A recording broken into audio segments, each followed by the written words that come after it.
Hey, what's up, racers? We got another episode for you. We got Michael from EOS USA, and we got Big Mike. We all know Big Mike.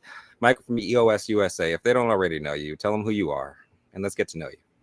Well, I guess my official title's the CTO of EOS USA, but we have a big blockchain company that does a lot of things blockchain, and I kind of run a lot of the technical stuff, and then kind of the fun department, which is all the other cool uses of blockchain and things that don't require the power the size of Iceland and Australia and things like that. So heavily into blockchain, been full time over here. I don't know about 8 years, and of course doing mining in the garage before that, and decades in the computer industry. So I'm just a hamster in a wheel computer nerd, but I love what I Yeah, do. I started off mining with a rig that I built. It had like 2 cards in it, mining Ethereum years ago. Then I realized I was like, yeah, I think I'm paying more in my power bill than I am actually getting anything. So it's like I gotta figure that out. It There looks like is sounds that. like you figured it out. Yeah, well, and just so you know, you should have kept going and paying that extra power bill, because I promise you, after all these years, it definitely has worked its way back out if you'd have been able to hold on to them. But yes, That's why you have to have all the fancy machines, right? well, it has evolved to that, right? I mean, I don't even run my garage rigs anymore, or the $800, $900 power bills. Mining, I mean, you can do it if you've got the hardware, but I tell everybody, and you're about to see, Bitcoin and a lot of the other stuff has just evolved to a industrial level scale, right? I mean, yes, you had 2 cards. I ran a warehouse with, I think it had 800 AMD RX cards back in the day. I mean, back whenever AMD was good. Anyway, but you got money, you throw money, you squeeze more blood from the turnip. So it has really kind of evolved to what ultimately me and my business partners all kind of saw the vision, and they made the first jump. And then I came over to spin up a Bitcoin mining facility, right? So actually right here in the heart of Greenville, South Carolina. We're not even out in the middle of nowhere, but we've got a 40,000 square foot warehouse and about 12 megawatts of power capacity. And basically, I don't know, about 2017, I think, started rolling out ASICs in air mining to start with, and then ultimately shifted over to immersion mining, and now hydro water cooled mining is now that they come natively with it. So yeah, like I say, here at the plant where EOS USA runs, I'm just a small little footprint, but just out those doors, we'll walk out there and take a look at everything. Ultimately is megawatts and megawatts of Bitcoin mining ASICs. So I don't know. I guess I can go through the way. What an ASIC is basically a computer that's built specifically to process Bitcoin transactions. Doesn't really do anything more, nothing less. Pulls a lot of power, does a lot of math, prints a couple Bitcoins. So What is the math problem keeps getting harder, right? Is there like a measurement of how hard it is or where it's at, or it is. It is. It's called difficulty, and basically, it's the balance to how much computing power we're throwing at the network, right? So we keep upgrading, we keep getting faster. Processors keep getting faster and stronger. So this difficulty basically keeps the mathematics and processing in check. So that's why older computers really just can't keep up or isn't worth it anymore, because just natively in the chain, that's all. It goes all the way back to the Satoshi paper.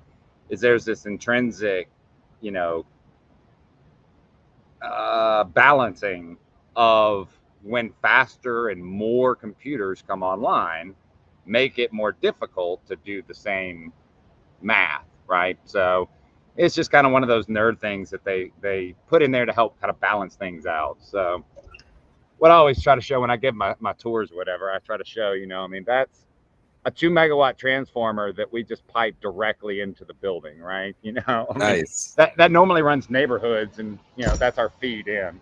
And then of course you've got, it's called a gearbox, but basically all the big ass circuit breakers that are splitting it out to all the different. Damn, those things are sexy. Yeah. And then you just see here it's lines and lines and lines of the electrical grid that manage it. You know, each one of those is a, I don't know, 20 amp breaker that runs one of the miners. And ultimately, if you look and see behind it, and I'll take you down to one that you can see better, all the miners and the cooling, you know, setup and everything is in vats, and then you see underneath. And I'll take you down here to where you can see it. And it's just rinse repeat. I mean, you can see behind me, it's just panels after panels after panels, and vats after vats after vats. And then ultimately, this is what those vats kind of look like, right? So you'll see all the Bitcoin ASIC miners that are just tucked down in there. They've got power, they've got network. And while that may look like water, that is not. That is dielectric fluid. It's basically like a chemical lab engineered version of transformer oil, like you see in those big transformers out there, although that's petroleum based normally versus, yeah, this is just engineered, but chemically about the same. It's from the physics side, it's about 1,200 times denser than air.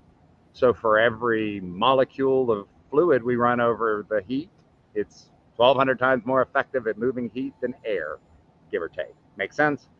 Yeah. So Hell yeah, man. that's why you immersion cool versus air So cool. that makes it more efficient. Yeah, it's more efficient at cooling. So like your big data centers like Google and Microsoft and all of them, you know, I mean, they're running massive computational, and they're producing this kind of level of heat, and they're running the same types of setups because it's so much more effective and efficient at moving heat. Like we've got two 50-ton air conditioners back there that keep the plant cool, but this is 700 tons of cooling that we need. I mean, to do that with air conditioners, it literally, the original plan was literally they were just stacked up in lines about 3 feet in between them.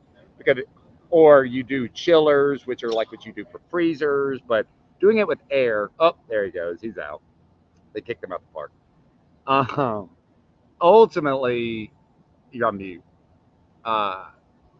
Ultimately, whenever they need to move heat, and a lot of heat, you don't do it with air, you do it with fluid. This is how like industrial plants and, you know, this isn't a foreign concept to cool things with fluid. It's just we're directly dunking electronic components into something that doesn't conduct electricity, is highly dense and non-flammable, non-corrosive, non-toxic, you know, I mean, whatever. That's crazy. That's cool. And those things, everybody kind of say, "Oh, they got to be cold." And I'm like, "Nope, they will light your fingers up. We don't keep them cold. We keep them from overheating." So that vat typically runs at about 65 to 70 degrees Celsius. It doesn't even start telling us, "Hey, I'm hot," until like 75 or 80, and then it'll like shut itself down after that. But Celsius, now, mind you, you go to pick them up, they're hot. Let me say that. I bet, dude. It seems like a big radiator, essentially, right? The fluid Well, keeps on so I mean that's cycles out. ultimately that's what the ASIC is. You know, you can see all those heat sinks that used to have fans on them, and you'll see. I mean, we just rip the fans off of air miners, program them so they don't look for the fans, you know, and are better to run an immersion, and basically just dunk them in there and run them like normal. But you can even see the fan mounts and stuff still on the front. But Yeah. so the way this works, physics-wise, the dielectric fluid, which is like $9 a gallon or $10 a gallon. I mean, that's not what you're evaporating to cool things down. We don't want to lose it, although you do lose some. But ultimately, the dielectric fluid is in a closed loop over here to, these are heat exchangers. So when you said radiator, that's ultimately what this is. The dielectric fluid comes in hot, goes to a heat exchanger that is running with cold water on the other side, exchanges the heat, cools down, heads back into the vat to collect more heat. So the dielectric fluid runs from here to there to here. You can see the pipes right there, right? Yeah. Then what you'll notice is there's this big black pipe, and there's this master, that's the water feed.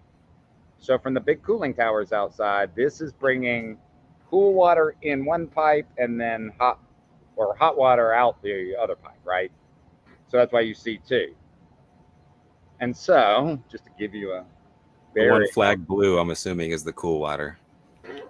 I don't actually know which one's hot, which one's cold, but you can always grab them, and I mean they're not hot to the touch, but you can tell a difference between what's hot and what's cold. It's not bad unless the vats are overheating. I can tell you personally is that it's not. I mean they're warm, but when they overheat and they start running at 85, 90 degrees Celsius, that water is putting out some heat. You grab that pipe and it's borderline boiling, and it's like whoa, whoa, whoa. I mean, we're moving some heat.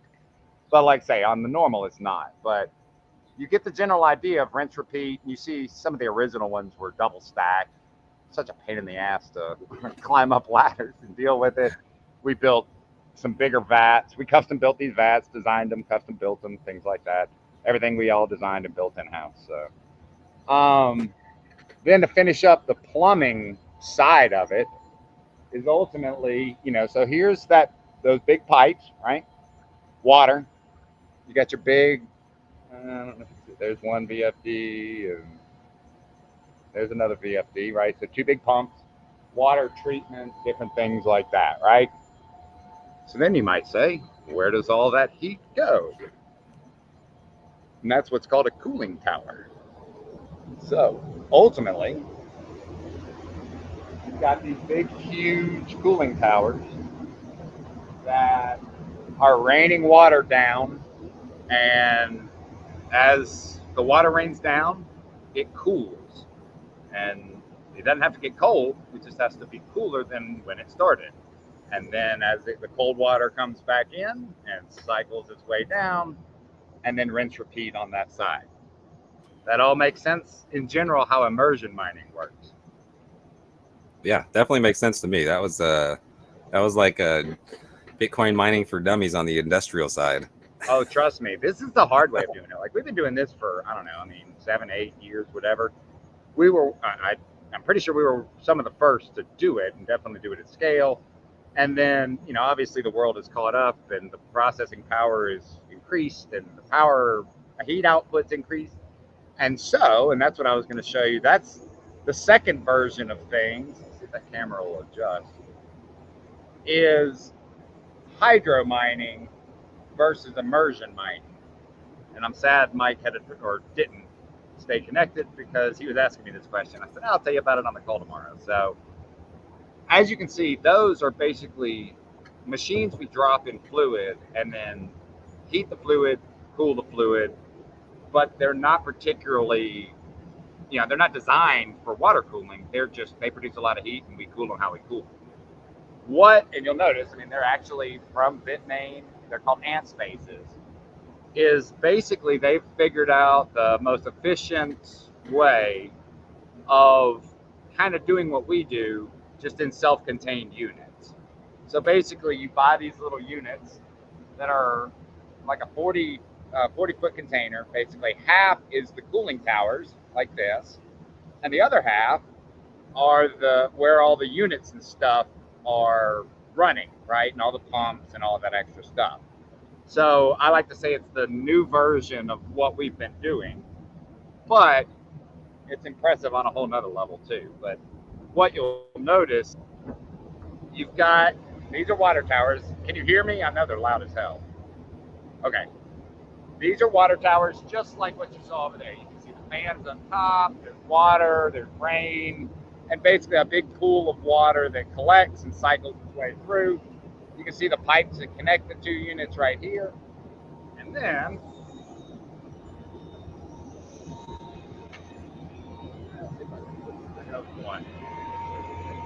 ultimately,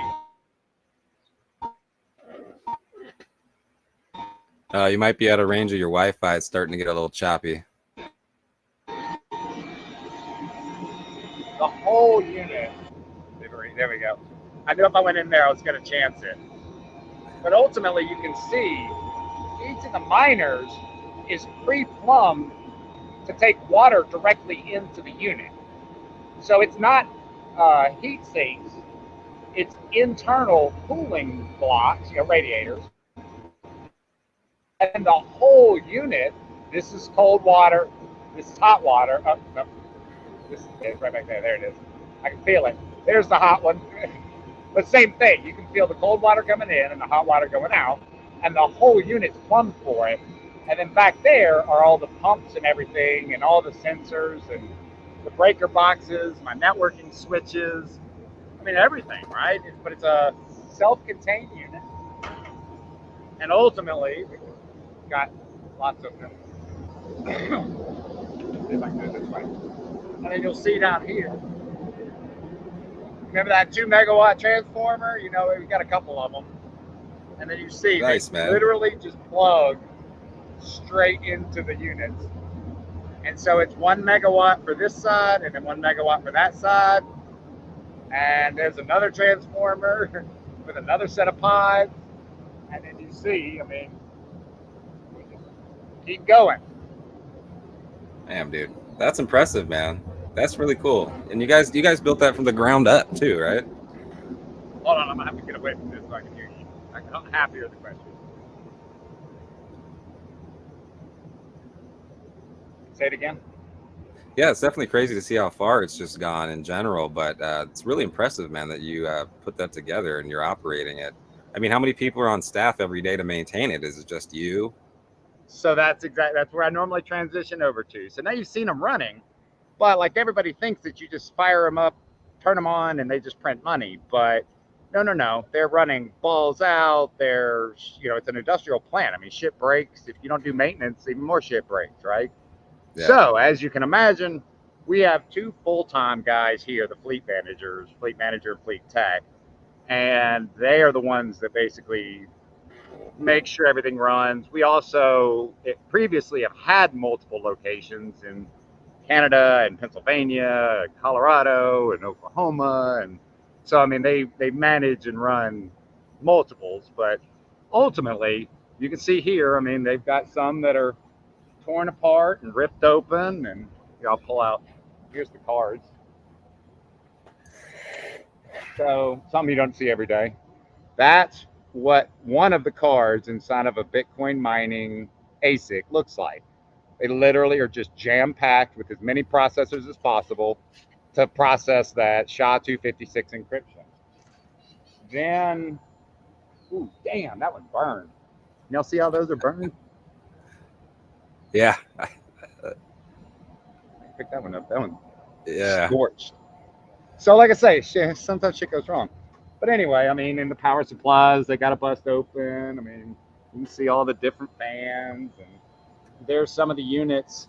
It's a lot harder to work on them when they're in fluid. So we actually will make them air units again when we're repairing them and working on them, run them, test them, get them going, then strip them back down, turn them into water cooled, and throw them back in. But ultimately, yes, there's this whole maintenance process and facilities.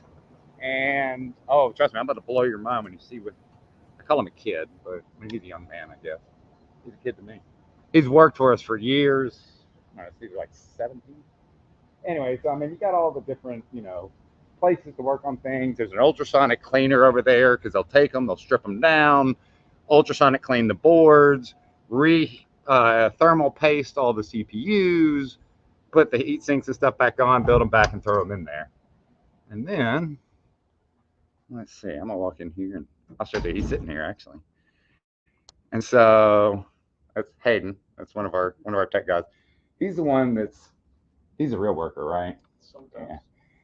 Well, I don't know if you can see, but so he sits over here and he literally solders all of these little transistors and processors, and not even the big stuff you can see, the little stuff that looks like a grain of pepper, I swear to you. But when shit goes bad, sometimes all you got to do is just resolder a new chip back on. Things work a lot better. So anyway, hey, Mike's back. That's cool. You got in-house maintenance, man. That'll save you a lot of money and time for sure. We started off originally, where we didn't and just kind of let them run and fix them as they went down. But it's a game of squeezing blood from the turnip. I mean, every hour that thing's not running, you're losing money. You got to pay for it, and sometimes in the world of big power, you have what's called PPAs, power purchase agreements. I don't care if you're using it or not. If you're going to get this rate, you're going to be pulling 2 megawatts, whether you're on or not. Well, shit, now I got to pay the power bill regardless. So, Yeah, I was anyway. gonna ask you. I was gonna say the city must be loving you guys for sure. Well, it's not. They're all right with us, but they didn't enjoy all of our construction permits and all of that. To build things like that is where the city came in.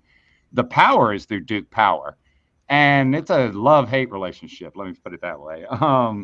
So we have nuclear power right down the road. It's also hydro, and what people don't realize is, when you need a lot of power out of nuclear, you ramp it up and it puts out a lot of power. But at night, the power draw is like 10% of what it is during the day. But nuclear plants don't have a throttle like that. It takes months to spin it up or spin it down. So they're producing that much power 24 hours a day, 7 days a week. They will try to use that power the best way they can. They'll take their hydro dams and flip them into motors and pump water back up into the reserves just to try to burn off energy and store it as kinetic energy to then run back through the hydro dams. But there's an abundance. They're producing electricity. You got to do something with it. So we'll be happy to do something with it. And then, of course, you go into we're the big bad Bitcoin miners, but yeah, they love us because you know why? We're smart grid. We get the phone call that says, hey, bro, things are getting tough. I need you to shut down for a day or two.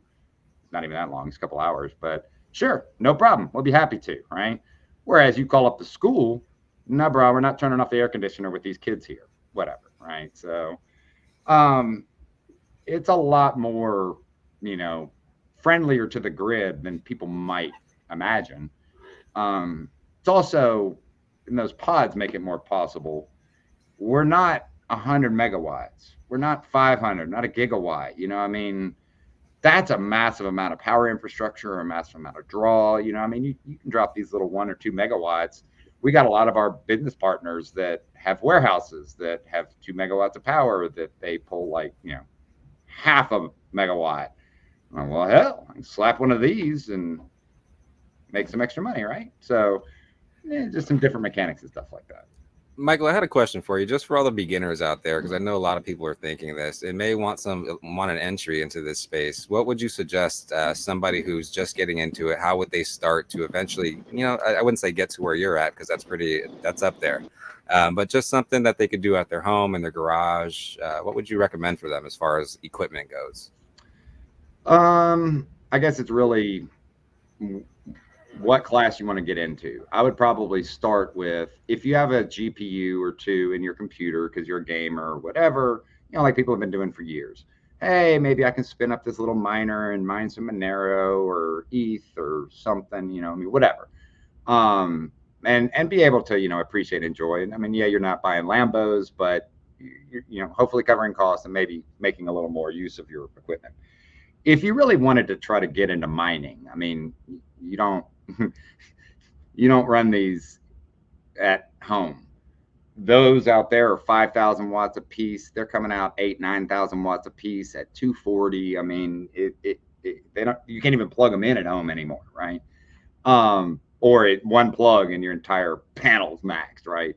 So you don't really get into that game. There are several vendors out there that you can rent their hardware type of thing, right? And feel like you're in the game, but not have to resolder any chips or deal with all that infrastructure or cooling or anything like that, right? Because you pull 9,000 watts, 8,500 watts is heat, which is, hundreds of thousands of BTUs. It's massive amounts of heat that you're exposing as well. So doing it yourself is kind of a game of the past. Unless you just want to do it and lose money, right? Yeah, I remember one guy, I was working at the forum. I used to be a union member here as a stagehand, and one of the heads there got caught for having one of those bit miners plugged up to there, just running nonstop. They found it and then somehow tracked it back to him. And if you've got free power, no problem, right? And yeah, I promise you, it's not hard to find them because you just go feel the breaker box and you're like, which one's about to melt? That's the one that I need to go talk to, right? But yeah, Matter of fact, I was just in one of our other projects, Garage ID, we were talking with one of the universities here, and they were talking about how there's this explicit ban on anything crypto in the dorms because all of those kids were running not ASICs, but I mean miners and pulling a lot of power and heat and not having to pay any bills for it. So anyway, so that said, like I say, if you just want to kind of dabble and play or whatever, I'd say I assume it's still a good site for it. I think it's whattomine.com. That was always one of the standard sites when I was running my rigs of here's all the different coins, here's all the current algorithms, here's the profitability of them, whatever, right? If you really want to get into ASIC mining and you know, BTC, I couldn't tell you any off the top of my head, but there are vendors that do offer, hey, pay $25 a month and we give you this unit and it's yours and, well, quote unquote, whatever it is, right? And you can, or a shelf or whatever. You probably wouldn't do one, but people have asked me if we'll do it. And I'm like, nah, we don't do it at that scale, right? What we do is we do them by the pod. And so that's really the next level. If you want to mine, you tend to do it at an industrial scale. And a couple megawatts is probably about as small as you're really going to want to go. And I don't know, you're probably talking 2-3 mil. So pretty substantial. And then OpEx, you know, I mean, and hope the price doesn't drop like it has, because that hurts. Yeah, I'd imagine that's like you want a really a good business plan and some investors if you're going to get into this scale. I will tell you this: if you're really thinking about it, and you're more than just I want to run a GPU in my computer, just buy Bitcoin. Because yeah, I mean, I can squeeze a little more blood from the turnip, and you know, there's different columns that numbers can fall into and stuff like that.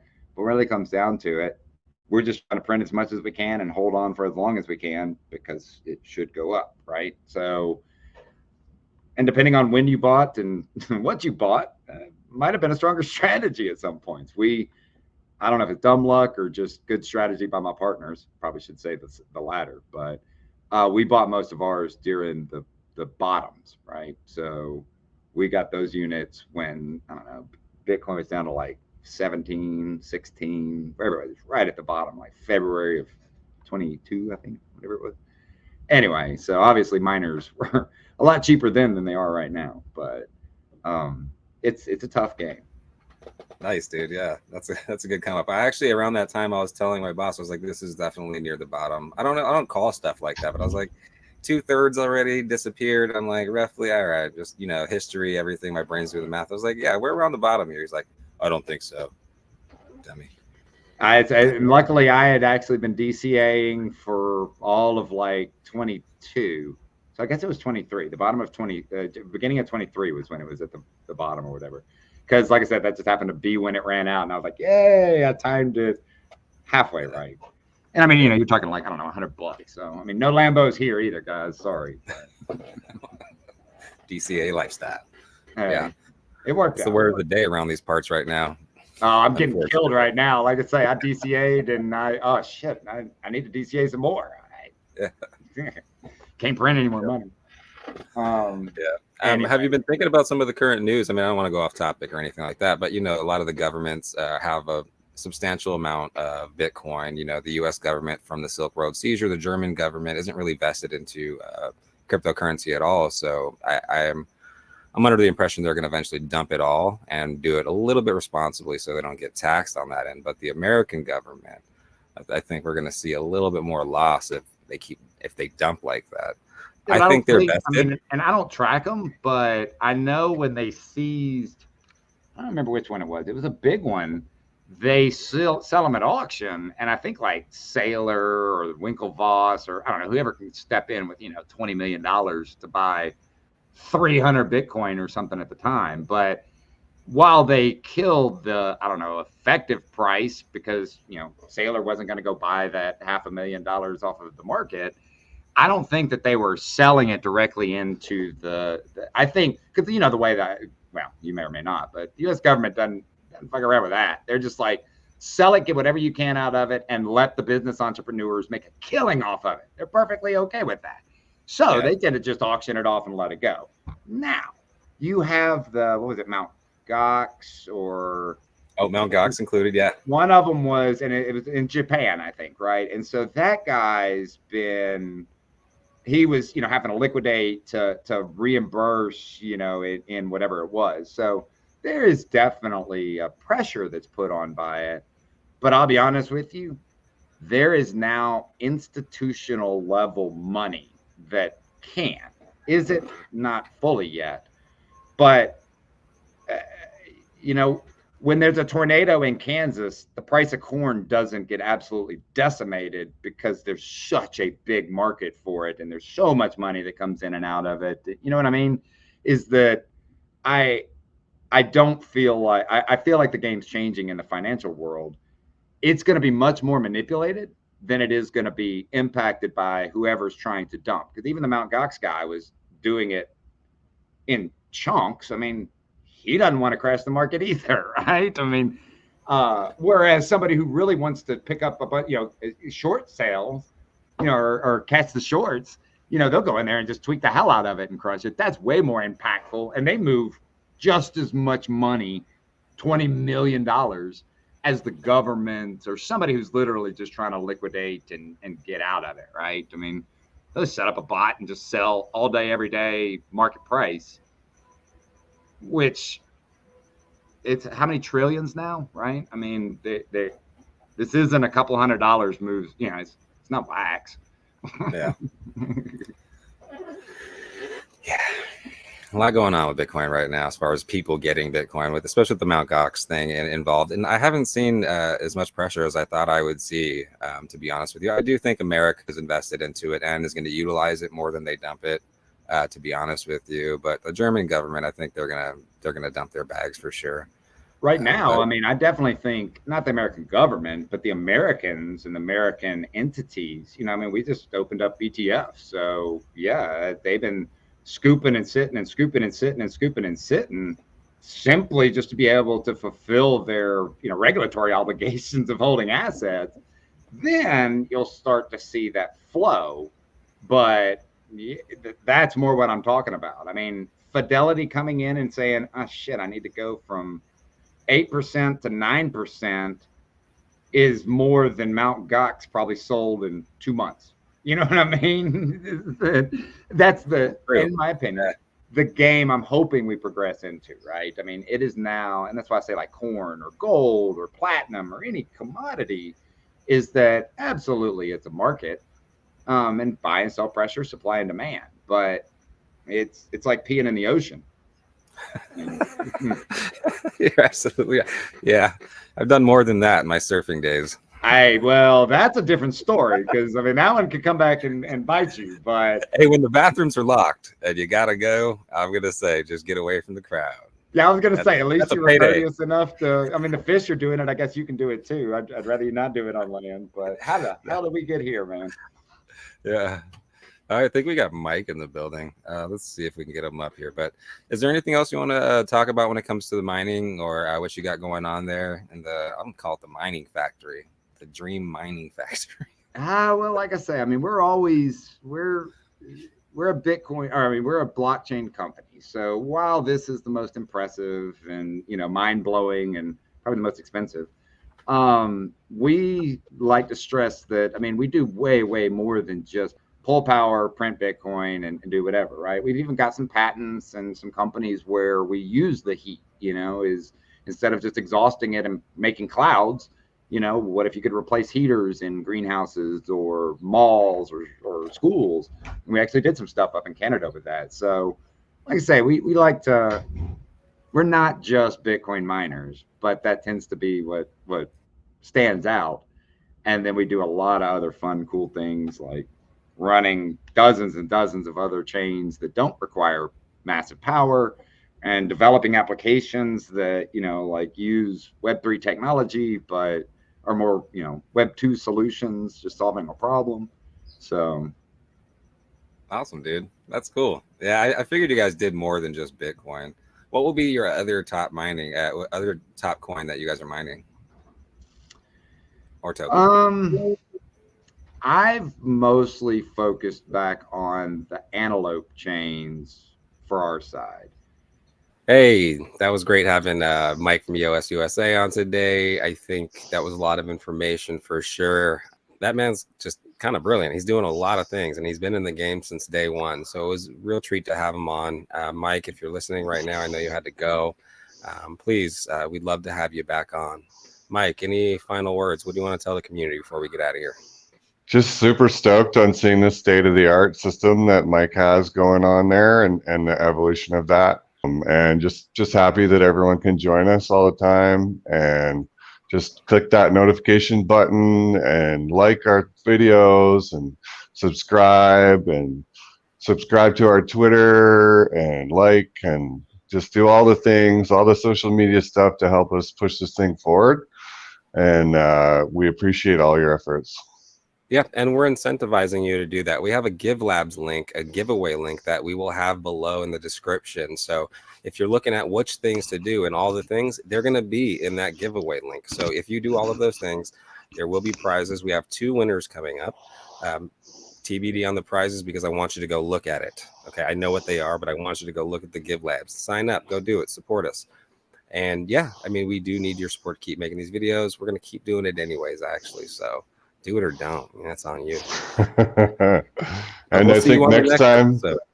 yeah, next time we're going to have some more with Michael, probably about antelope chains, right? So there we go. That'll be fun too. We definitely got more videos coming up. He has his own car website as well and how it integrates into the blockchain. I can't wait to get into that because, you know, I'm a collector. I've got my own stuff. So we'll definitely get into that next time. We don't want to make this ending super long. You guys have been very patient. It was a long video, so we'll see you on the next one. It's very informational, so watch it. Thanks again. Bye.